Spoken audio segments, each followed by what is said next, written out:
How to start streaks on Snapchat. So go ahead and open your Snapchat app, take a photo or video, and after this, you may add anything you want. You can add text, music, stickers, or any other effect to make your snap better.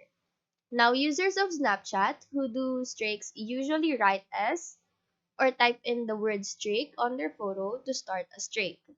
So do this or this, and then proceed to send to. And choose between your friends who you want to start a streak with. Send this, and once this person sent a snap, both of you will now obtain a snap score and basically start a streak. So do this constantly for about 2 to 3 days, and you will be able to see a number and emoji that will indicate that you guys are on a streak.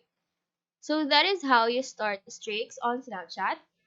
Do let us know if this video helped you out, and if you have any questions, feel free to drop them down below. Thank you for watching and have a great day.